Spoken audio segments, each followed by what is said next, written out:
You are watching Hawaii Political Reporter.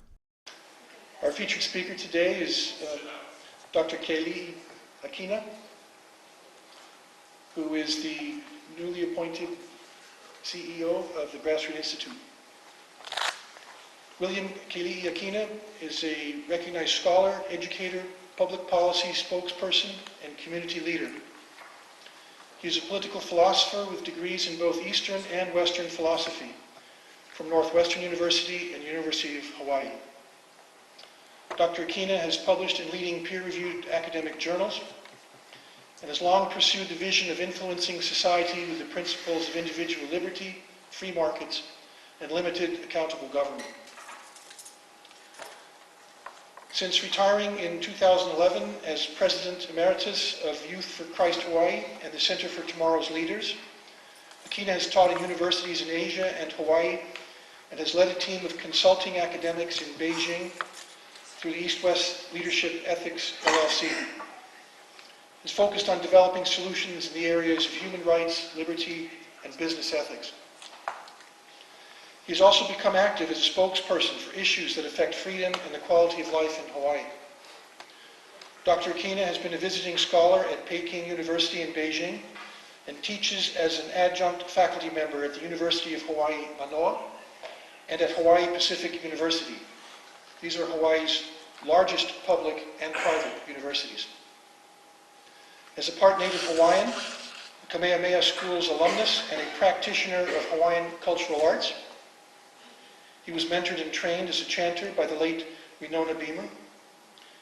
Dr. Akina represents the inclusiveness and commitment of Grassroot Institute to all people of Hawaii.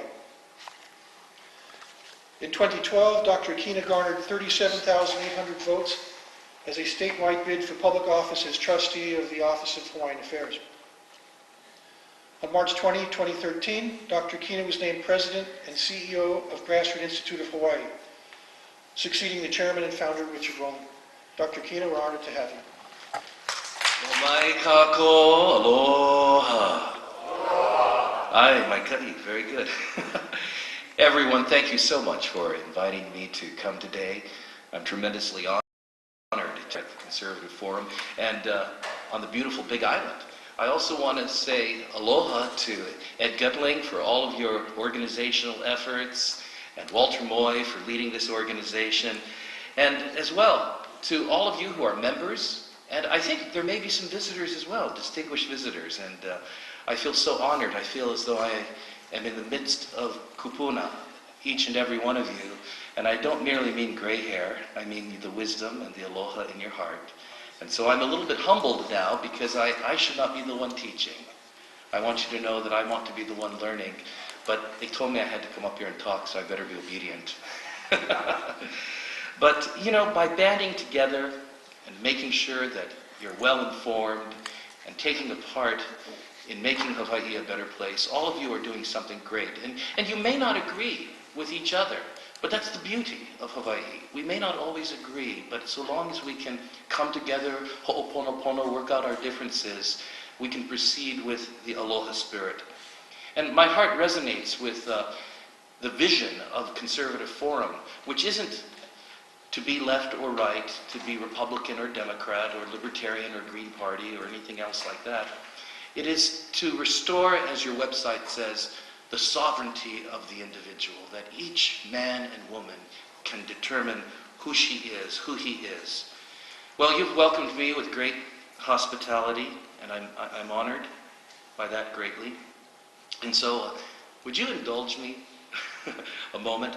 You've welcomed me greatly. I'd like to welcome all of you who have come as esteemed guests, as members of this society, in a way that we do here in Hawaii. I was taught by my kupuna, my mentor, my kumuhula, Winona Beamer, the mother of Keola and Kapono. And during the 1970s cultural renaissance of the Hawaiian people, I had the wonderful privilege of serving as her chanter in her hula halau. And Auntie Nona had a very, very sacred, special way of greeting people.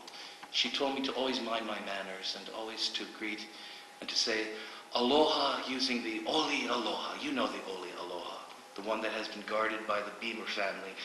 And I would be honored if you'd allowed me.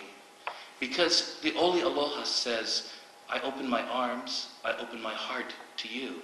And I must confess to you that in this room, we don't all know each other, but we must reach out. If you will allow me to reach back to a way my ancestors have greeted people.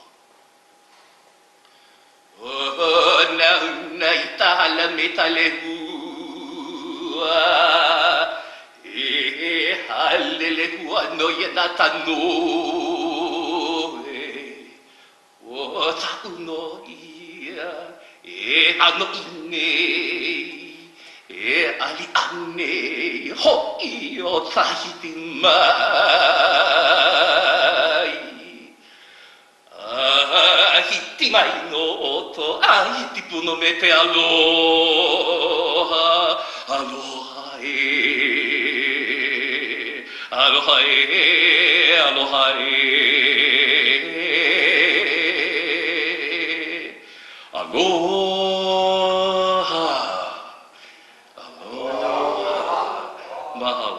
You know the significance of these sacred words was taught to me by Auntie Nona. When she translated it, our Kumu language, Zilla Young always said, Auntie, that's not so precise.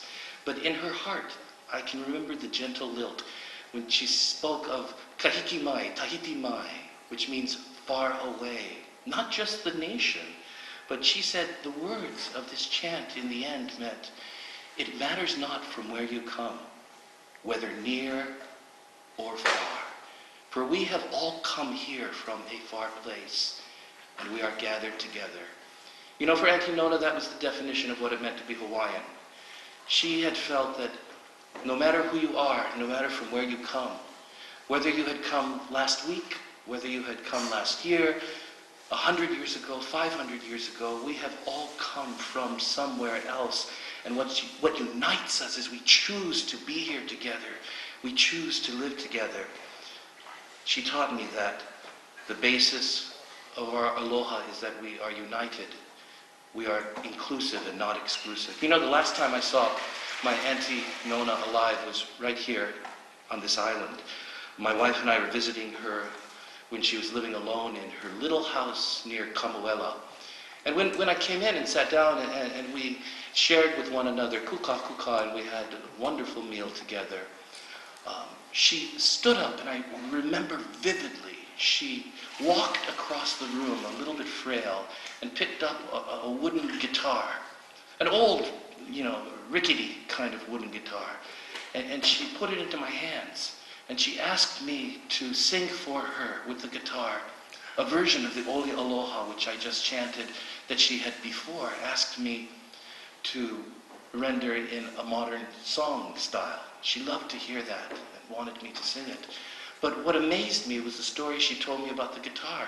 She said it was made by Keola, her son, and that it wasn't Keola's guitar. It belonged to a young man who came and lived with her for several years, and she adopted him as a son. This young man was the youngest son in the family von Trapp from Austria, on whom the song The Sound of Music is based. And it represented to her the coming together of East and West. And she saw Hawaii and being Hawaiian as that. And that's probably the greatest thing that she has ever given me. Always uniting, never dividing. Aloha ke kahi ke kahi, let us aloha one another. And again, I do want to say this. I'm not going to be unrealistic. I'm not going to pretend that every one of you in this room will agree with me today. And I'm a little bit scared too. Because I won't hit the mark with all of you. I'm not that akamai, a Japanese word for smart. But what I can tell you is this.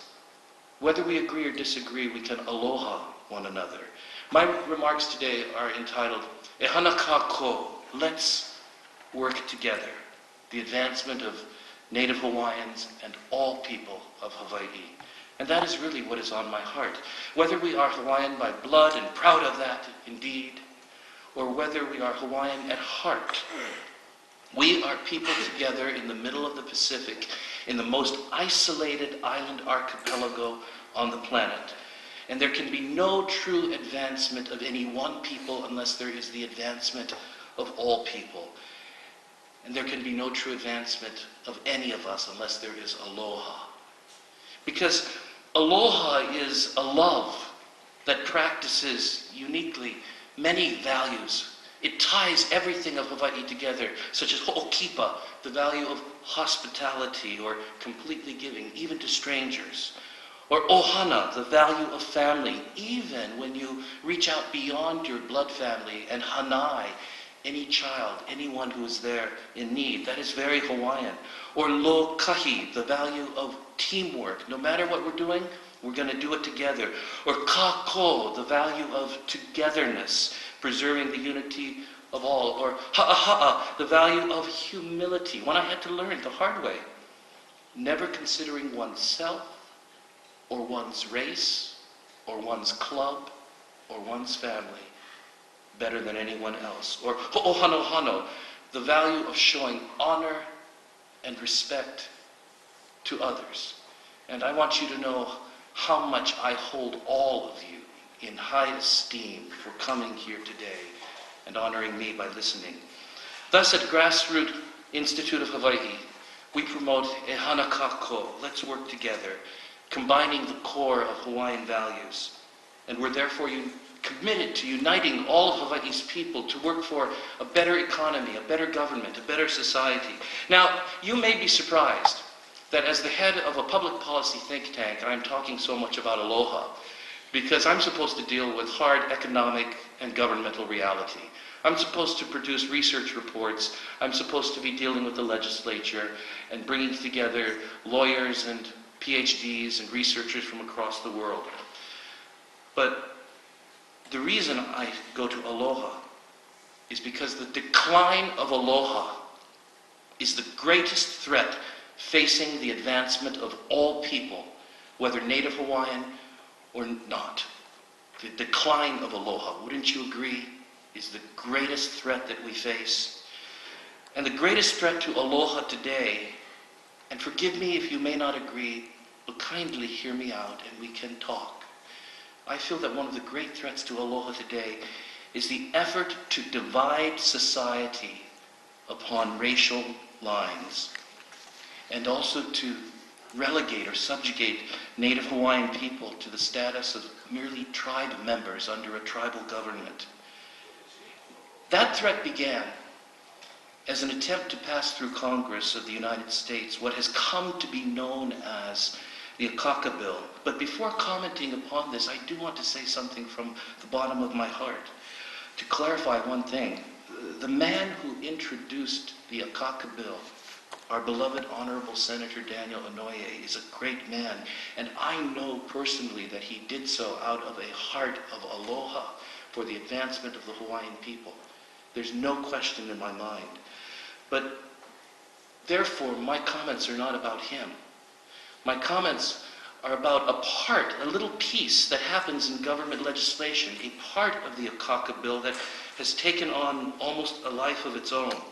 And it's the proposal that Hawaiians should be considered a single tribe and governed by their tribal leaders, and the United States relate to the tribal leaders rather than to each of the Hawaiians as individuals. This is often what is called Hawaiian sovereignty, but it is not truly the sovereignty of the Hawaiian people. It is the sovereignty of a narrow group of government leaders who say they are the leaders of the Hawaiian people. The Akaka Bill has been such an affront to the Constitution of the United States that for 17 years it has failed to pass in every session of Congress. So as a desperate attempt to make the bill more attractive to congressional delegations from across the country, proponents of the Akaka Bill in 2011 took out a major portion from the Akaka Bill, the part that was most objectionable to our Congress, and that is the establishment of the Hawaiians as a tribe under tribal leaders so that the government of America, the United States, would deal with the tribal leaders rather than with the people directly. The bill still didn't pass Congress, so the part that got removed was sent from Congress to the state legislature. And in the 2011-2012 session of the legislature, it was passed and the governor signed it into law as Act 195, establishing the Native Hawaiian Roll Commission. And once again, many of the people involved in the Roll Commission love the Hawaiian people, and this is not about them. I'm talking about an aspect of this law that we look at as being something harmful. The purpose of the Native Hawaiian Roll Commission, administered by the Office of Hawaiian Affairs, OHA, which calls it Kanai'i Olovalu, is to register a membership of a separate sovereign Hawaiian nation, but we need to listen to the details. Act 195 establishes a 5-member commission. This commission is tasked with a 1-year registration project, and it could extend by their own choice indefinitely if they choose.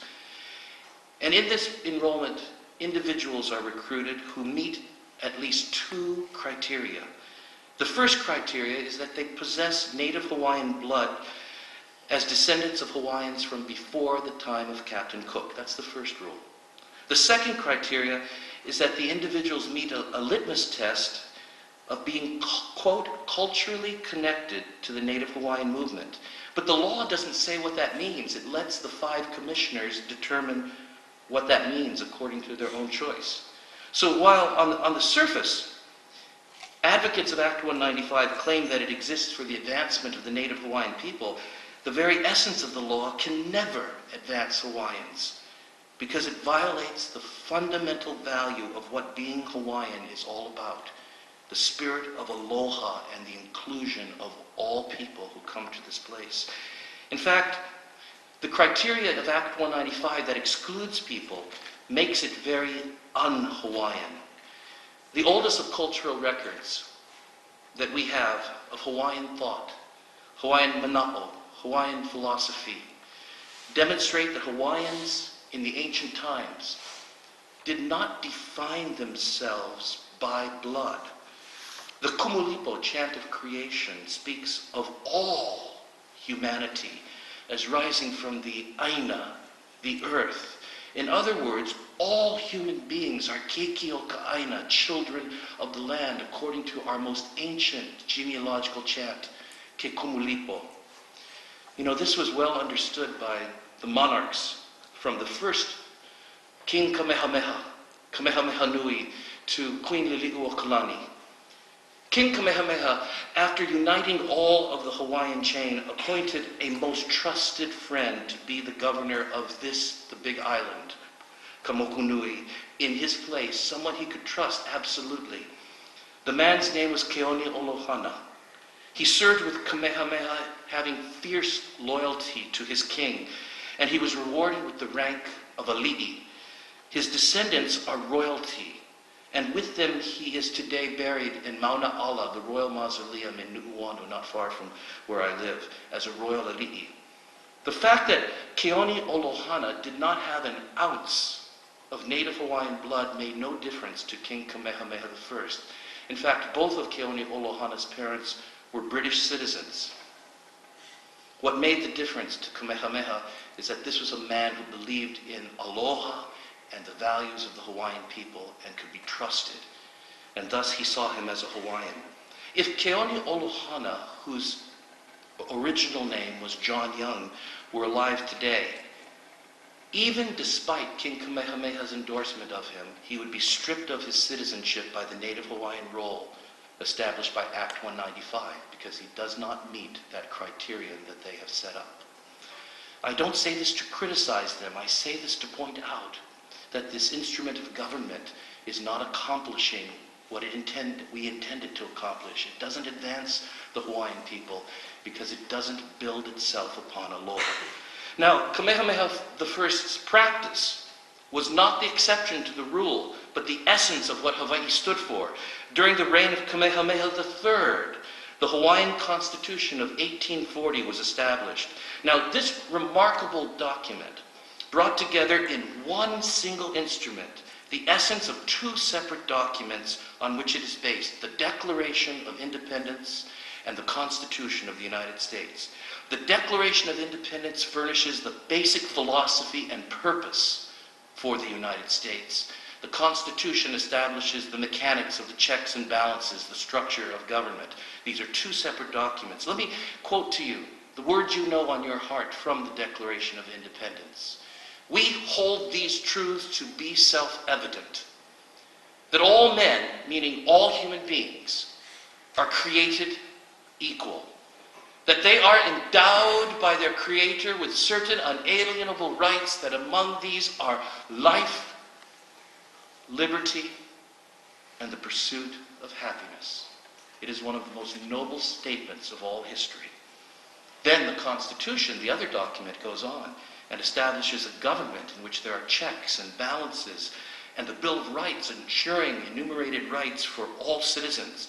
Now, while our founding fathers always considered that the Constitution was a document informed by the philosophy of the earlier Declaration of Independence, as time went on in our country, people began to be very literal and interpret the Constitution without keeping in mind the Declaration of Independence. So some of the most obvious things, such as the fact that under the law all men and women are created equal, didn't get practiced in the United States. And we see from a very sad history, the greatest tragedy to occur until the Constitution was finally modified with the 14th Amendment was the horrific practice of dehumanization and enslavement of an entire race, the blacks in America. And we have not fully recovered that sorry episode in American history. But in contrast, the 1840 Constitution of the Kingdom of Hawaii, prior to the United States Civil War and 28 years before the 14th Amendment, demonstrated a stroke of genius that sets it in a class apart, something of which all Hawaiians, Native and Hawaiians by blood, should be proud of our heritage. It included the Aloha spirit by establishing that there shall be no racial divisions. Rather than separate in a document that talked about philosophy and a document that talked about government, the 1840 Constitution combined both into a single document, a stroke of genius in the evolution of democracy in the world. And I read to you now the opening of the 1840 Constitution of the Kingdom of Hawaii.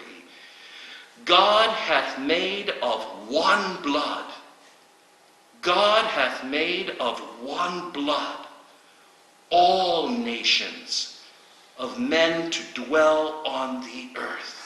That was a remarkable statement. And remember, I tell you, this is 28 years before the United States declared that slavery should be abolished and that blacks and whites and all people are equal. What a thing to be proud of in Hawaii.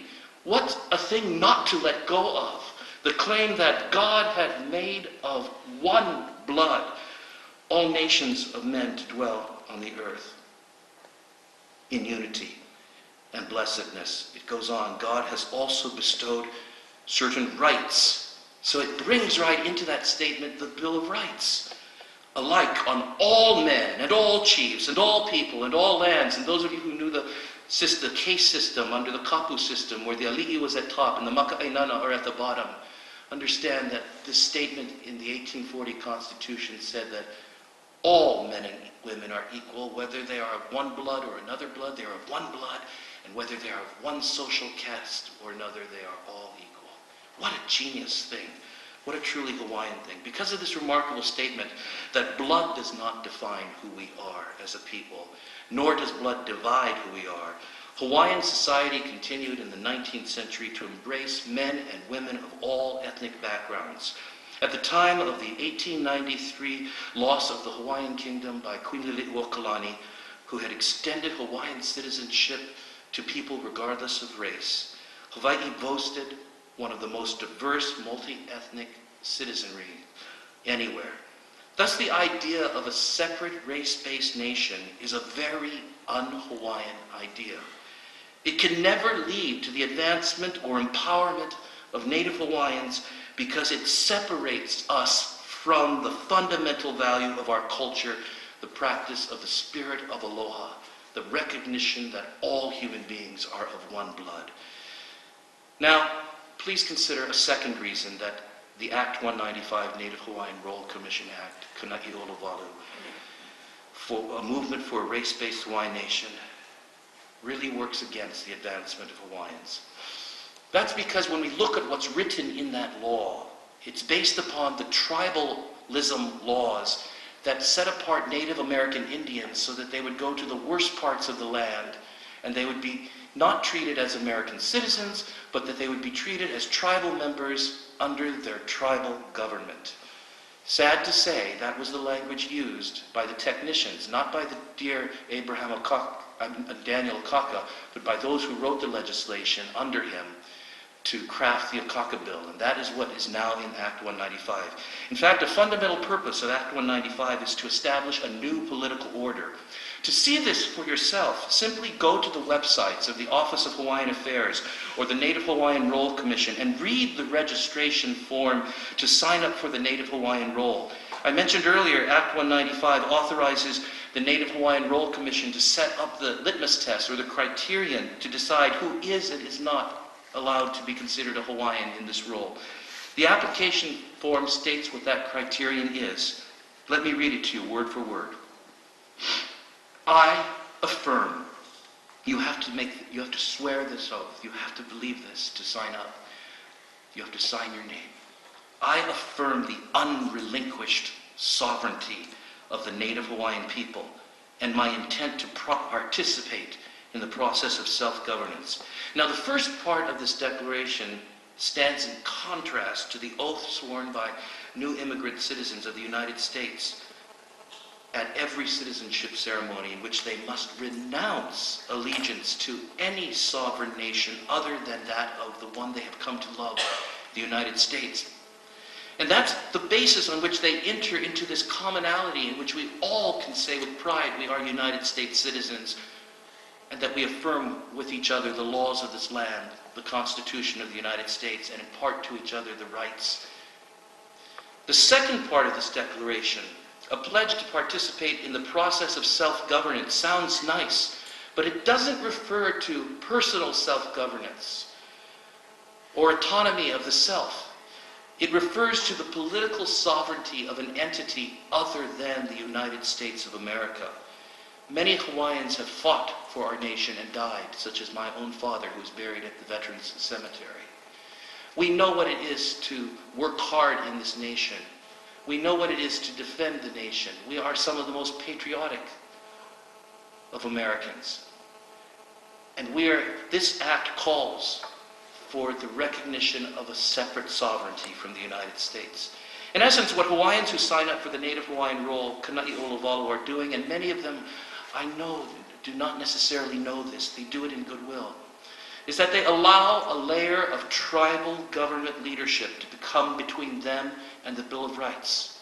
This is exactly what Native American Indians have done, thinking that they were affirming their culture, affirming their self-determinism, but what the law really did was establish leaders above them, a layer of government. Far from empowering individuals to take responsibility for their lives and exercise their freedoms, this process is increasing the level of government control. At the very least, it's a requirement that participants affirm a narrow political agenda for the empowerment of leaders who are seeking exemption from the system of checks and balances that keeps our country safe. Now, a microcosm of what the effects of this government control look like can be seen right now in two departments that have been assigned the duty of administering the resources and the affairs of the Hawaiian people, the Department of Hawaiian Homelands and the Office of Hawaiian Affairs. On one side of the equation, the Department of Hawaiian Homelands ensures that large numbers of Hawaiians fail to acquire and build wealth during their lifetimes. I know this. My father stood in line and then When he got sick, I continued to. And I saw how debilitating it was not to get Hawaiian homelands. And then he got his lottery number pulled, and we went through the process. And he died during that process, a broken-hearted man. The last thing he said to me with a clear mind was, make sure when you get the house you buy insurance for it. I know what it is to go through that. It did not make him wealthy, and he lost equity in the process. All people in Hawaii learn sooner or later that the key basis of personal wealth and liberty is the private ownership of property. Our founding fathers said that that was a right of all people, and specifically the ownership of fee simple land, both the house and the land, and the ability to do with it what you will as a responsible individual, not to have to sell it back to the government or obey its rules. This is what Kamehameha III believed when he instituted the Great Mahele, the land division, which had the goal, even though it failed to accomplish it, of imparting 1/3 of the lands of Hawaii to the common person. And the reason he did this was not charity. The reason he did this is that when he looked at the United States of America, he saw that it was a great land in which individuals were able to have private ownership of property, and on that property defend it even from the government. And he said that will make our nation strong. The king wanted the people to build wealth as individuals. Yet in the Hawaiian homeland system today, administered by the Department of Hawaiian Homelands, individuals build or purchase homes on land which they can never acquire, in which they can never gain equity or stake, because they do not own it, they merely lease it. It always will belong to the government. Even if they build houses and invest money on it, the land belongs to the government. Thus, they can never sell it on the open market, and should the Hawaiian blood quantum of their heart heirs fall below the specified minimum due to the free right to marry outside of the race, they must forfeit the land altogether. And it's a tragedy to think of how many Hawaiians have been convinced that this is the American dream. And I want to say this as gently as I can. Last month I had lunch with a Native Hawaiian former legislator. And he's a revered man. He's a man of great aloha.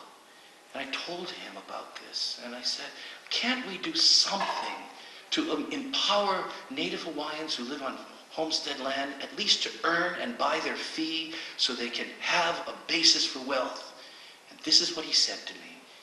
He said it with aloha, but I want you to understand the part of it that may need to be improved. He said, Keli'i, our people are not smart. If we let them have the land, they will lose it.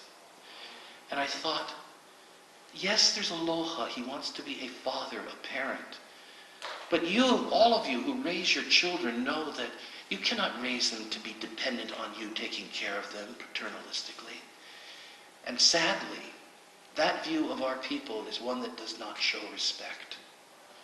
To show respect is to say that our people are capable of running their own lives, making their own choices, and that they should be given that right to win or to lose, but it is their right. Their right established by the Constitution of 1840 of the Hawaiian Kingdom, their right established by the Bill of Rights of the United States. It is their right to their individual freedom, to have life, liberty, and the pursuit of happiness. That's what the pursuit of happiness is about, the freedom to choose how you will live your life. The other side of the equation, beyond the Department of Hawaiian Homelands, answers the question, well, if they cannot build wealth, how can they survive? And the other side is the most extensive welfare and social service system in Hawaii, established by the Office of Hawaiian Affairs. Office of Hawaiian Affairs does many good things, but when we add them all up and see them in the system, Department of Hawaiian Homelands leasing keeps our people poor. OHA keeps us dependent by filling our bellies. And this is an endless cycle. It may not be anyone's intention that it becomes so, but when you can have your cheese when you are pregnant and get scholarships for your children when they go off to college, you don't need to build wealth. But when you're on your own, you have to be a rugged individual. You have to make money. You have to have land that becomes a greater wealth base. And this cycle of dependence does not empower. This cycle of dependence disempowers. Now, of course, I recognize that this system I described doesn't apply to all Native Hawaiians, but I'm offering it only as an example of what happens when government controls, because the Department of Hawaiian Homelands is government. The Office of Hawaiian Affairs is government. And when we look to government, what we should be doing ourselves, it empowers nobody. And that's a fundamental truth we have to teach. Personal advancement and economic empowerment of individuals is not the aim of government.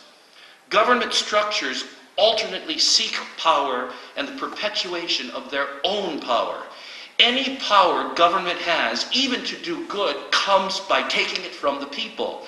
And the more powerful government becomes, whether it is the government of the federal government of the United States or the Native Hawaiian government of OHA or Department of Hawaiian Homelands, whatever government establishes, takes its power from the people.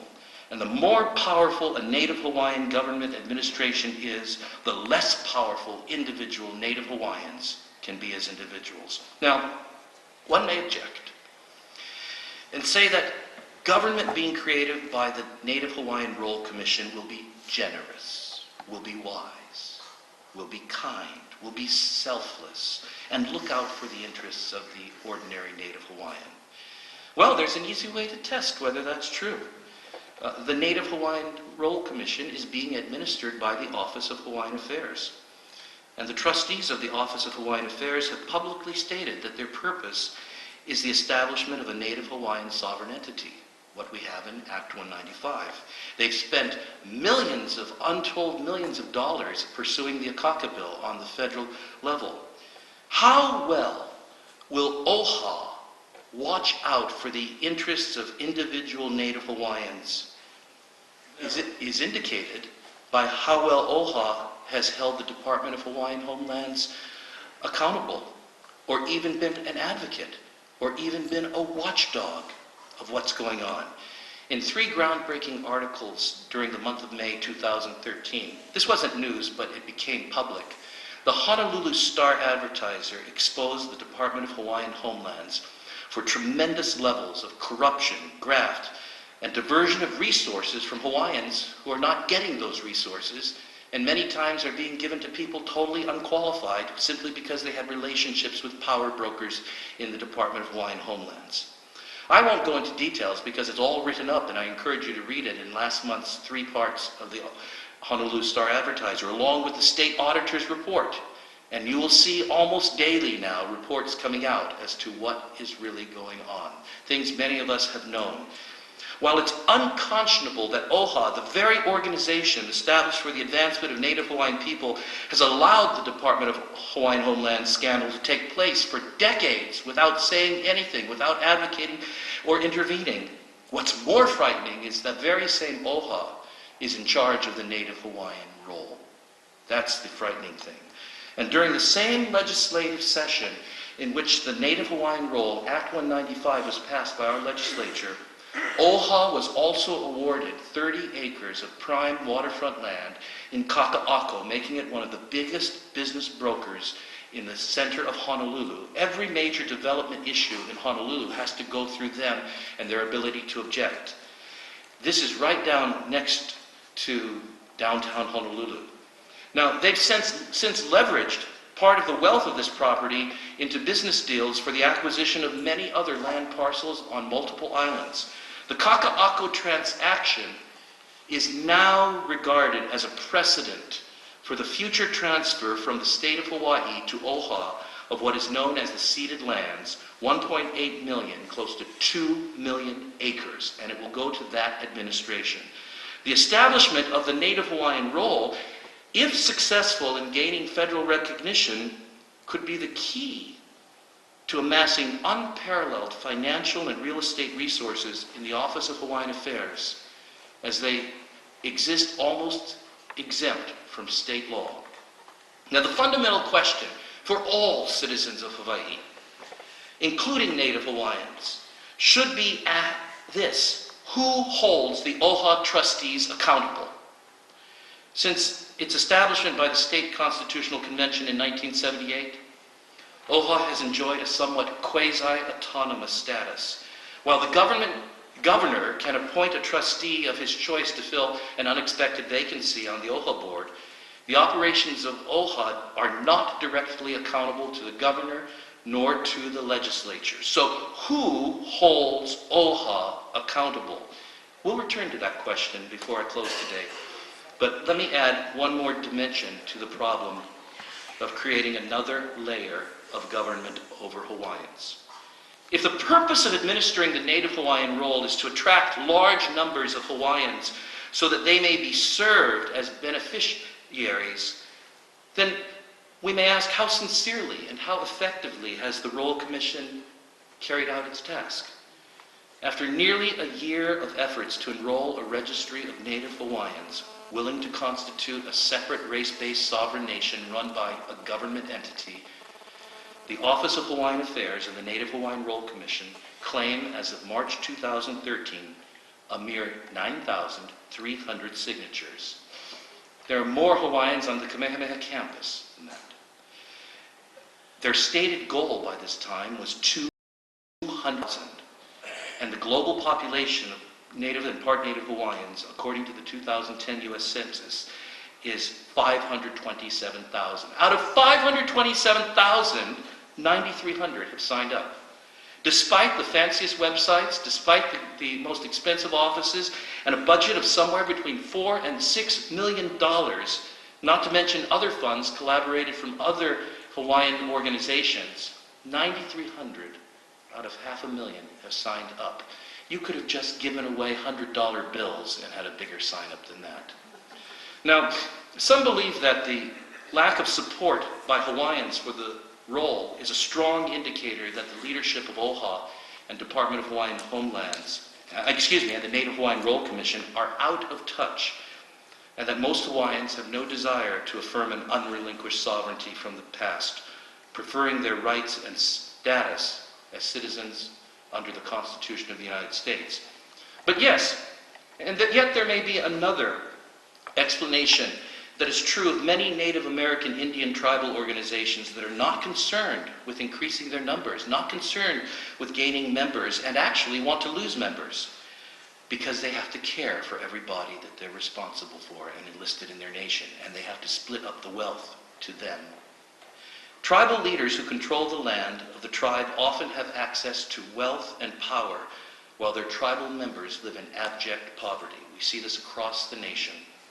The failed model of the Native American Indian reservation system frequently benefits a thin layer of Native American government tribal leaders who conduct for their people a government-to-government relationship, so the government doesn't need to deal with them as individuals, but deals with their tribal leaders who get rich in the process and have great power. Their concern is not for the advancement of their people, but for the increase and the perpetuation of their own power base. And that's also one reason why they fight fiercely to keep the land together, claiming that that's the heritage, the legacy, when in reality they're keeping the land together so that they control the power base instead of giving it to individuals. Could this be why the Department of Hawaiian Homelands and the Office of Hawaiian Affairs oppose plans to help Hawaiians convert their leasehold land to fee simple property they can own and build individual wealth on? A beautiful lady, Ruby Johnson, a beautiful Hawaiian linguist who's taught us much, has dedicated much of her life to trying to persuade the government to let Hawaiians buy their fee on the land so that they can be independent landowners, not beholden to the government. And yet, why does the government fight? It's a sad fact of our American history that tribalization and the reservation system were a means of preventing Native American Indians as individuals from experiencing the full freedoms of United States citizens due them in the Bill of Rights. The example of their leaders demonstrates the adage from Lord Acton, who said, "Power corrupts and absolute power corrupts absolutely." That's what it's really all about. The solution then for the advancement of Native Hawaiians and all people of Hawaii is to embrace the fundamental principle of individual liberty. The Declaration of Independence of the United States and the Constitution with its Bill of Rights have proven to be the greatest empowerment of individuals in the history of the planet. Communist governments across the world are falling as individuals in large numbers embrace the principles of liberty. Life, liberty, and the pursuit of happiness mean that government must be limited and accountable. When that does not occur, individual liberties are lost and people are disempowered. The rise of a separate race-based sovereign entity in Hawaii is a problem for everyone, both Native Hawaiians, who will be disempowered under tribalism, and all people who will face their liberties encroached upon by another governmental power base in this land. So back to the question, who holds OHA accountable? I'll come back next month and tell you. Who can make the difference? Well, I want to end with this. There's extremely good news here. The answer to that question, who holds OHA accountable? Who holds the government accountable is you and me and every citizen who loves liberty, the liberty of the 1840 Hawaiian Constitution, the liberty of the Declaration of Independence, and the Constitution of the United States. And if we're going to fight each other because of who our ancestors were, we're never going to unite and fight the government. And I don't mean anarchy. I don't mean, burning down buildings. I don't mean anything like that. What I mean is the kind of fight that says, I will go to the polls and I will vote.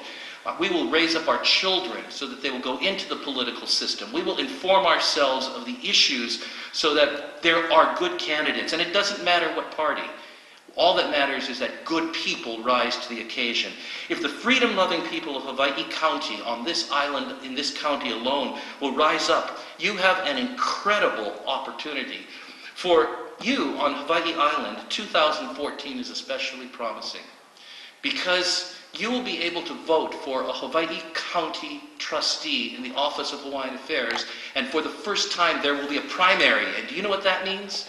You can mobilize on this island and find someone who represents your values of liberty. And if on Oahu Island they do the same, and if those who are voting for the at-large trustees, it would be possible to influence what could be the worst attack upon the Aloha spirit and to turn that around. I don't have a magic bullet. We have the lowest voter registration and turnout in the nation. And I'm sad to say that those of my own ethnic background people are at the lowest of that in the state. But we can change it. We can change it if we unite together and we work for a common solution. The role of Grassroot Institute of Hawaii in this process is to provide education to the public and to our elected leaders. It's easier to provide it to the public sometimes. We're not a political organization, nor are we affiliated with any political party or partisan group, nor do we endorse or fund any candidates. But I hope that we can serve you and inspire you to get out and find the candidates, or be a candidate, or raise your children to be the candidates, and fund those candidates. I'm not going to tell you who to vote for. I'm not going to tell you what party to support, but I want to encourage you to get out there and make a difference. Seize the opportunity. Win that OHA seat on Hawaii County. If the incumbent who's in office now is worthy, then support the incumbent. If someone else will bring freedom, then support someone else. But don't sit in the trenches. Now, with that said, there is some practical assistance I can provide, and I want to close with that. And that is, if you're going to win the battle, you're going to have to be able to tell the truth. And you're going to have to dispel 7 myths about the Office of Hawaiian Affairs. As I've traveled the island chain, I've found that most people are under the need to vote for OHA trustees. Myth number 2, only Hawaiians can run to become OHA trustees. Fact, any state of Hawaii citizen, regardless of race, can run to become an OHA trustee. I hope many of you are in the room here who are going to run. Myth number 3, OHA is a Hawaiian organization. Fact, OHA is a state agency of all people, by all people, for all people, created by Hawaii's voting public to carry out the public's duty to Hawaiians and to all people. OHA differs in this respect from private Hawaiian organizations that serve a primarily exclusive Hawaiian population, such as the Kamehameha schools or some of the charitable trusts of the Ali'i. Because OHA is a public government entity, it must be of all people, by all people, for all people. Myth number 4. OHA trustees are the leaders of the Hawaiian people. Fact. There are more than 152 Native Hawaiian organizations, most of which do not look to OHA as their leaders. Hawaiians are not a single tribe represented by OHA trustees as tribal heads or ali'i. Myth number 5. OHA's legal mission is to establish a race-based sovereign Hawaiian nation. Fact. OHA's current trustees have violated their legal mandate in pursuing a sovereign nation other than the United States of America. And in such, they have violated their sworn oath as public officials sworn to uphold the Constitution of the State of Hawaii and the United States of America. They have departed also from the traditional Hawaiian understanding of including everyone as citizens of the realm, regardless of blood. Myth number 6. OHA is a marginal organization irrelevant to the mainstream of Hawaiian citizens. Fact. Over the past several years, OHA has become a major power broker with growing land holdings and revenue streams. It has established an escalating practice of aggressive legal action to assert its will in government, private sector, and cultural matters. Myth number 7. It's hard to know who to vote for to be an OHA trustee. Fact. Community groups, including neighborhood boards and colleges, sponsor election forums and interviews of OHA candidates every year. Many of them can be viewed on the internet. A quick and simple way would be to watch olelo.org or OEV TV, and then visit the websites of candidates. But even better yet, and I want to challenge you here on Hawaii County, find the men and women who have the true Aloha spirit, the true intelligence, the true dedication to Aloha for Native Hawaiians and for the rest of society. Then you will find your candidate, and you can back that candidate. We've covered a lot of ground today, and I want to thank you for your gracious and kind attention. I feel very respected, and I hope that you understand how much I respect and honor all of you. To come full circle, what is at stake is the Aloha spirit. For Aloha to thrive, we must all rise to the challenge of embracing and defending the principles of liberty. Here in Hawaii, whether we are Hawaiian by blood or Hawaiian at heart, we are all boats in the same harbor. To raise the water level of one boat, we must raise the water level of all. To advance one people, we must advance all. Hana Kākou, let's work together. Aloha pumehana ma'aloha, and may God bless Hawaii and the United States of America. Mahalo. Mahalo. Questions? Mahalo, please. In what you were, talking about in terms of citing the Constitution of the United States and so forth,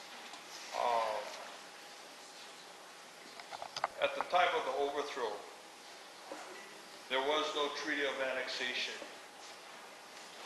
What's your position on that? Actually, I'm not sufficiently historian to be able to challenge some of the things individuals are saying. There's a raging debate, and I respect some of the things being said. Some say that there was a legitimate annexation. Others say that it was illegitimate. The point I'd like to get to is this. In all of history, time moves forward. If we were on the island of Oahu after King Kamehameha Nui overthrew the Oahu chief on the Pali, The people descended from the Oahu chief would say it was an illegal overthrow. Now, I'm not trying to minimize this. I'm just saying that... No, because it's very Yes. important that you address this part, because you're talking about U.S. Constitution, and you're also talking about the state of Hawaii and the existence of the Office of Hawaiian Sure. Affairs constitutionally. It is very important as to whether or not the United States legally that Hawaii was transferred over legally to the United States.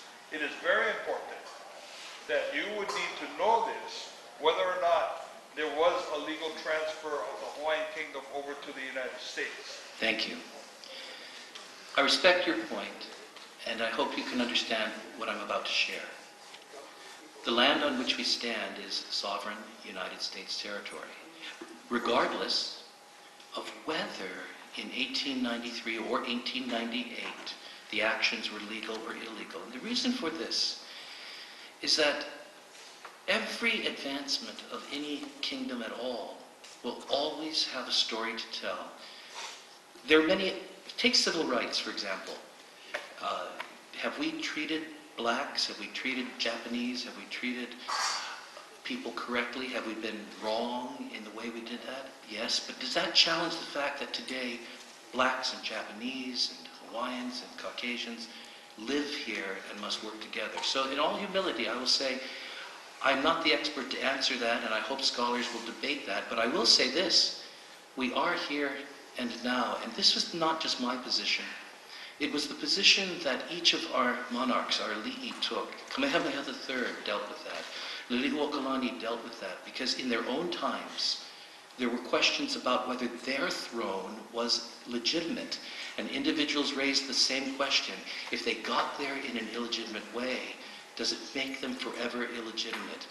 All I'm saying is that history is messy. There are apologies that are due.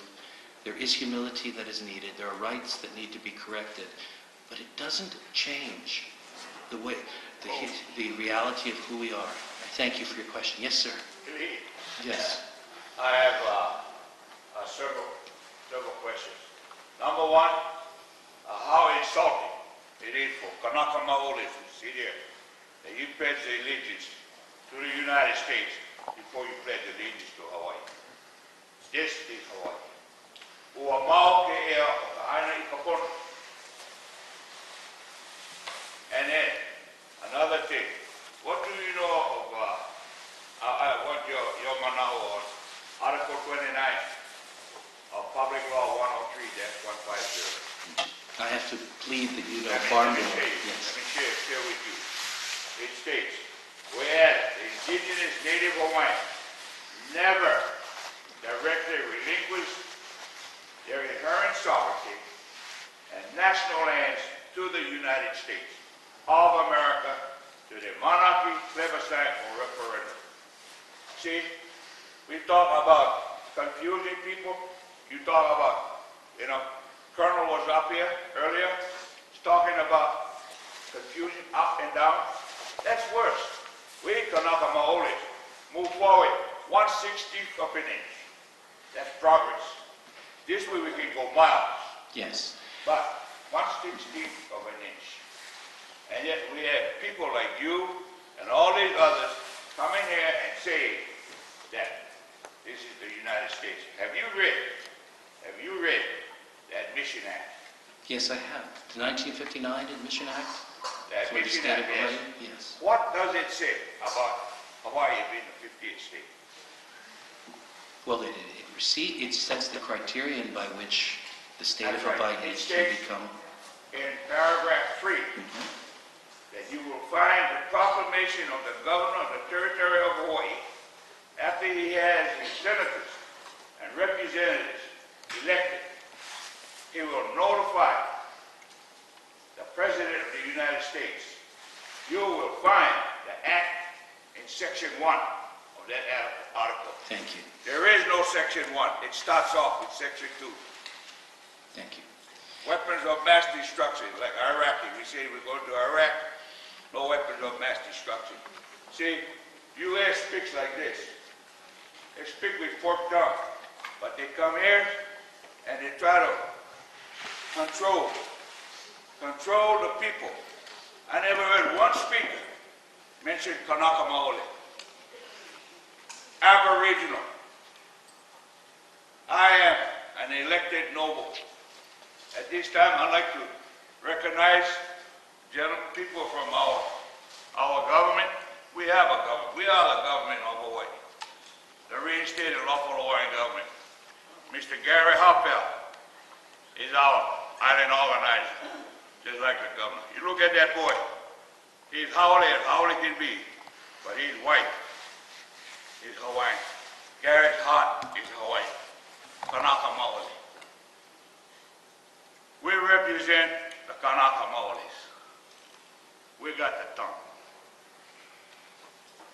So, Keli'i, Mahalo. I am so sorry that, you know, and also another noble there, Mr. Keli'i.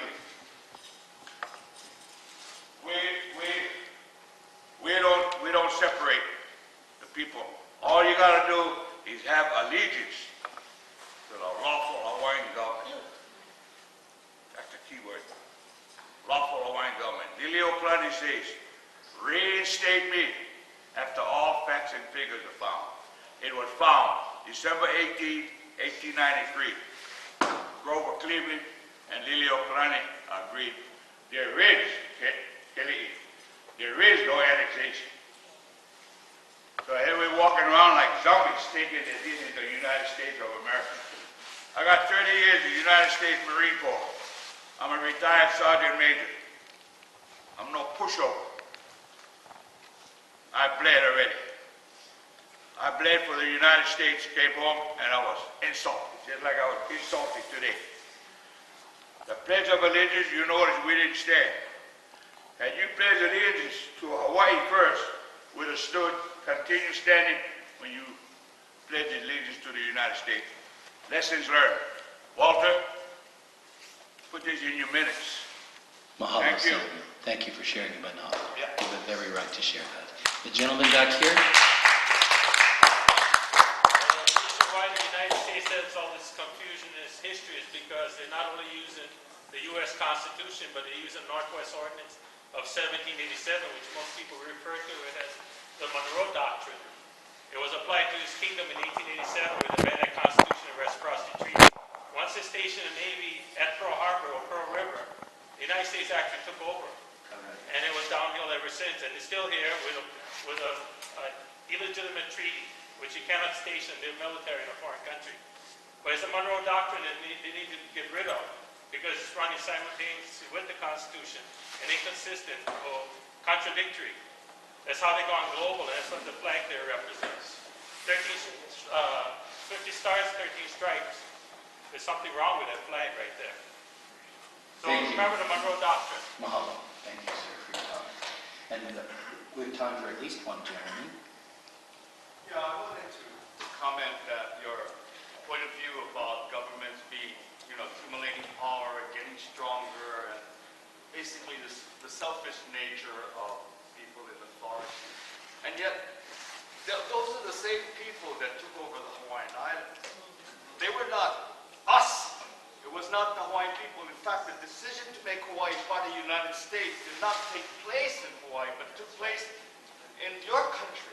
Because I guess you're denying that you are a subject of the Hawaiian Kingdom. But the interesting thing about you conservative people, if I can generalize, your disdain for your government as being too big and authoritative is the same government that's going all over the world making trouble. And we're paid for it. So I would like to emphasize, if you want to maintain a consistent political or philosophical view of the nature of government, look what this government has done, is doing.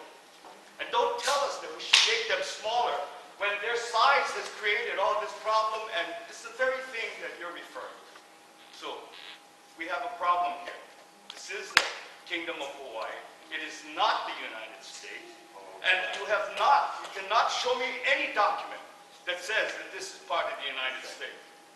You go to McKinley High School, and you see the statue of President McKinley, 13 feet tall in brass. You go look, the little document that he has, he says it's the annexation. That document doesn't exist, and yet it's in brass. So I would like to say, we are occupied territory. Please be careful how you tell us what we should do.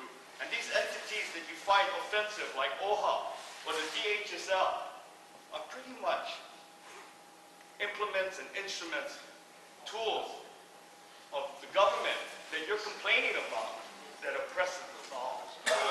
Thank you. I'll look for you now. Before I step down, I first want to, and I'll be delighted afterward to stand around and talk with anyone, but we have to close it, and if you'll kindly allow me just one final minute. First thing I'd like to say is thank you so much. Again, I don't pretend to have all the answers, and yes, there were wrongs in the past, and indeed every nation has always felt that the next nation stole it. That's just, that happened to the Hawaiians, it happened throughout Hawaiian history, it's happened across the world. And we can never probably solve all of that, but we have a choice. The choice is, how shall we move forward? And again, it's not going to be perfect, everyone, but at least in the meantime, here's something I'm grateful for. I'm grateful that in this room today, we had people of differing minds who were free to stand up and express themselves, knowing that they were protected and had the right of free speech. This is to the glory of what the Hawaiian monarchs attempted to establish. This is also to the glory of what the United States has become, but we're losing it. I agree with you that we're facing a government that is not ideal. Would you join? Yes, thank you. And would you join me in working together to make a difference? Aloha and mahalo. Aloha nui. Aloha, aloha.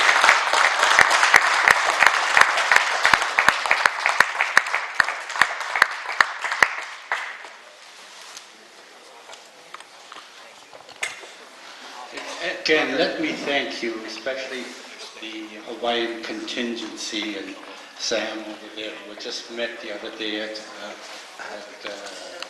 Home Depot, how nice and courteous they have expressed themselves. And myself as a newcomer, having gone through World War II as a young man, having had the fury of Adolf Hitler's Nazis go down on my family, and half of them got killed in concentration camps.